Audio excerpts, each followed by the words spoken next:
সকালে সমস্ত বাসি কাজ করে স্নান করে আগে পূজাটা করে নিলাম। তা হ্যালো এভরিওয়ান, আশা করি সবাই ভালো আছো। তোমাদের আশীর্বাদেও আমি অনেকটাই ভালো আছি। এদিকে আজকে ছেলে স্কুলে যায়নি, খুশিতেই স্কুলে যায়নি, বললো মা আজকে স্কুলে যাব না। তা স্যাটারডে স্কুলে এমনিও হাফ টাইম, তার জন্য আমি বললাম ঠিক আছে। তো গতকালকে তো মিষ্টি নিয়ে আসা হয়েছিল, সবাইকে দেওয়া হলো, তার মধ্যে আবার 4টা মিষ্টি রয়ে গেছিলো। তো এই 4টা মিষ্টি দিয়ে আমরা আজকে সকালে টিফিনটা করে নিলাম। করার পরে এদিকে তোমাদের দাদা আবার এদিকে মাছ আর চিকেন নিয়ে আসছে, সেটা আবার রান্না বসায় দিব।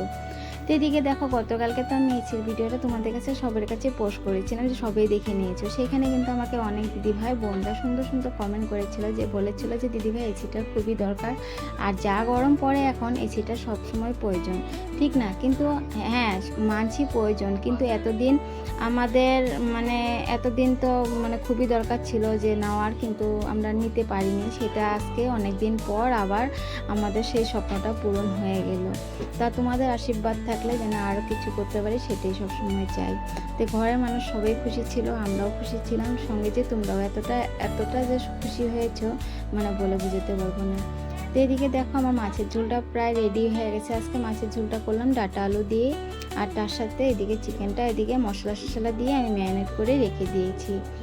যেহেতু আবার চিকেনটা মাছটা হলে হয় যেত গিয়ে, কিন্তু এই যে মাছটা ছেলেটা এতটা খেতে ভালো পায় না। মাছটা হলে যতখানি ভাত খেতে ভালো না পায়, চিকেনটা হলে একটুখানি ভাতটা মুখে দেয়। তো ওর জন্যই নিয়ে আসা আবার চিকেনটা।